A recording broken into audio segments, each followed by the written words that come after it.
the Monetary Policy Committee voted unanimously to increase the policy repo rate by 40 basis points, by 40 basis points to 4.40% with immediate effect.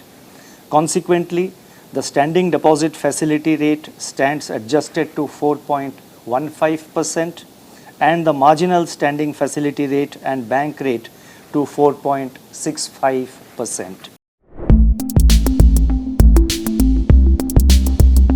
Reserve bank of India ने 2 साल तक स्थिर रखने के बाद कर्ज देने की प्रमुख दर यानी रेपो रेट को 40 बेसिस पॉइंट बढ़ा दिया है। अब फ्लोटिंग ब्याज दर वाले हर तरह के कर्ज महंगे हो जाएंगे। आशीष अभी 20 साल के टेन्योर वाले 25 लाख के होम लोन पर 6.60% के हिसाब से 18,700 रुपए की EMI देते हैं।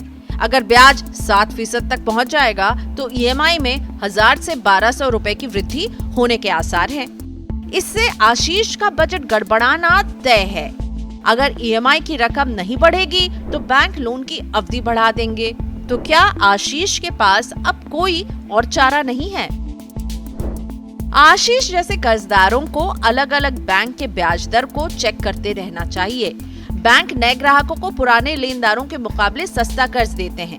ऐसे में आप पुराने बैंक को छोड़ किसी नए बैंक में सस्ते कर्ज का फायदा उठा सकते हैं। ये कहलाता है बैलेंस ट्रांसफर, जिसके जरिए आप अपना मौजूदा लोन एक बैंक से दूसरे बैंक में ट्रांसफर कर सकते हैं। दूसरे बैंक में जब कम ब्याज पर बैलेंस ट्रांसफर होता है तो आपकी EMI की रकम घट जाती है। बैलेंस ट्रांसफर का कदम तभी उठाएं जब दूसरा बैंक आपको कम इंटरेस्ट रेट पर लोन देने को तैयार हो। लोन एडवाइजर मंदार जल्कीकर कहते हैं कि होम लोन बैलेंस ट्रांसफर का फैसला 2 बिंदुओं से तय करें। ब्याज दर में कम से कम 20 से 25 बेसिस पॉइंट का फर्क हो, यानी नई जगह पर ट्रांसफर करने पर कम ब्याज पर लोन मिल रहा हो और आपके लोन की आउटस्टैंडिंग रकम बड़ी हो, तभी बैलेंस ट्रांसफर का विकल्प चुनें। आइए समझते हैं कब मिलता है बैलेंस ट्रांसफर का फायदा। इंटरेस्ट रेट को लेकर आपकी क्रेडिट हिस्ट्री काफी अहम भूमिका निभाती है। अगर क्रेडिट स्कोर अच्छा है तो दूसरे बैंक आपको मौजूदा इंटरेस्ट रेट के मुकाबले सस्ता लोन ऑफर कर सकते हैं। प्रतिद्वंदी बैंक अच्छे क्रेडिट स्कोर वाले ग्राहक को अपने बैंक का ग्राहक बनाने के लिए आकर्षक ब्याज दर की पेशकश करते हैं। फिनवाइज पर्सनल फाइनेंस सॉल्यूशन की फाउंडर और CFP प्रतिभा गिरीश कहती हैं कि जब भी कर्जदार बैलेंस ट्रांसफर की बात अपने मौजूदा बैंक से करते हैं तो ज्यादातर मामलों में मौजूदा बैंक ही ब्याज दर में रियायत देकर ग्राहकों को रोक लेते हैं और इस तरह से कर्जदारों को अपने लोन पर ब्याज कम करने में मदद मिल जाती है। बैलेंस ट्रांसफर से जुड़े कुछ खर्चों को भी जरूर समझिए। अगर आपका लोन फ्लोटिंग रेट पर है तो पुराना बैंक आपसे कोई फोरक्लोजर चार्ज या पेनल्टी नहीं ले सकता है, लेकिन होम लोन बैलेंस ट्रांसफर करने पर नए बैंक को कई तरह की फीस देनी होती है। नया बैंक 5,000 से 10,000 रुपए या फिर 1 से 2% की प्रोसेसिंग फीस लेगा आपसे। साथ ही 2,500 से 5,000 रुपए का लीगल और वैल्यूएशन चार्ज देना होगा।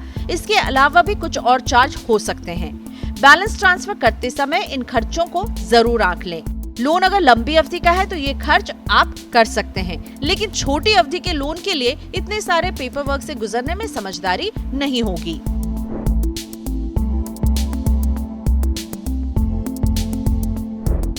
मनी9 की सलाह। अगर दूसरे बैंक में कम ब्याज पर लोन मिल रहा है तो बैलेंस ट्रांसफर के जरिए पैसे बचाने में कोई हर्ज नहीं है। इसलिए सस्ते कर्ज के लिए समय समय पर दूसरे बैंक के ब्याज दरों को चेक करते रहना चाहिए। अगर कम ब्याज का विकल्प मिल रहा है तो लोन ट्रांसफर के दौरान नफा नुकसान का आकलन जरूर कर लें। अगर कर्ज की राशि कम बची है और ब्याज दरों में कोई खास अंतर नहीं है तो फिर लोन ट्रांसफर कराने में कोई समझदारी नहीं है।